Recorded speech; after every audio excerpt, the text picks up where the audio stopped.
the White House is warning of more mass firings if a funding deal isn't reached by the end of the month. The Office of Management and Budget sending out this memo to agencies, telling them to prepare to downsize their workforce, but also stating if a funding deal is passed, then this won't be necessary. Now, Democrats, of course, are firing back on these threats. Here's what House Minority Leader Hakeem Jeffries had to say. We will not be intimidated by Russ Vought, who's completely and totally out of control. The OMB has been illegally shutting down parts of the government throughout the entire year. And the notion that Democrats are going to be intimidated by this guy, when all he's done is send a message to voters in Virginia and across the country that Republicans are determined to hurt the American people. And Senate Minority Leader Schumer posting this on X, saying this is an attempt at intimidation, that this is nothing new. The president has been firing workers all year as a scare tactic. Also, that any firings will be stopping in court or their workers will be rehired like we've seen in the past. President Trump and Republicans have been firm on blaming Democrats for a potential shutdown. Here's what the president had to say. This is all caused by the Democrats. They asked us to do something that's totally unreasonable. They never change. They want to give money away to illegals, illegally, people that entered our country illegally. They want to give them massive federal money.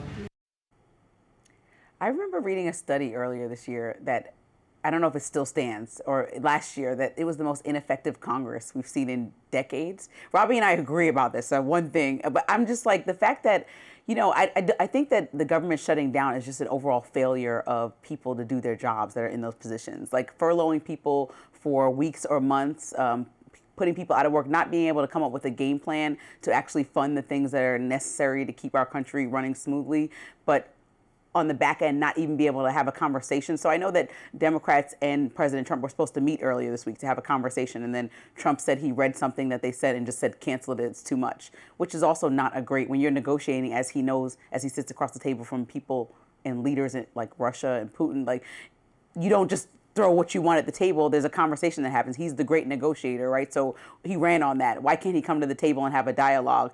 Part of it will be his fault if this shuts down, since he didn't even come to the table. And so I just think that if they all allow this to go through and making this new threat is not helpful. People's jobs are actually on the line. Livelihoods are on the line. And I even interviewed earlier this year a Trump voter that worked for the federal government that was let go under DOJ, just the mass firings then. And he was like, this is not what I was a stellar employee. It doesn't make any sense. Like, people are actually affected by these games that Congress are playing.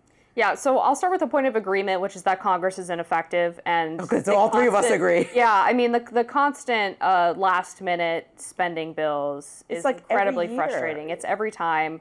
I thought they should have done the full spending bill back in the spring when they did the CR instead. But, you know, I'm not in Congress, so whatever. Who cares what I think?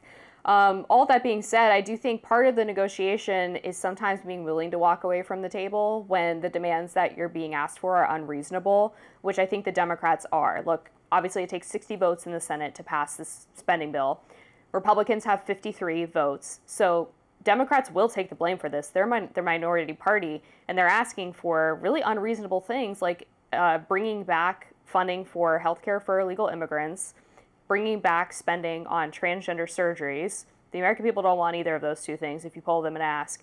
And then 3, they want to extend the Obamacare subsidies. Well, if Obamacare is so great and is going to lower health costs, then why do we need these massive subsidies? Well, surprise, surprise, because it actually increased premiums. Well, I also think when you have like the big, beautiful bill that just passed, that's going to ultimately cut care for people that are underprivileged throughout our country. And even Senator Josh Hawley, who's a Republican, said this is not a good idea for Republicans to do because people that are on Medicaid and Medicare are not only Democrats. We're in a situation where Democrats in Congress were considering ways to extend Affordable Care Act and other things that will expire later this year to make sure they're protected. So I think it's going to be a back and forth until they figure this out. It's an important issue. All right, Trump signing an executive order yesterday agreeing to a proposed deal to buy TikTok. We'll break down the details. Stick around.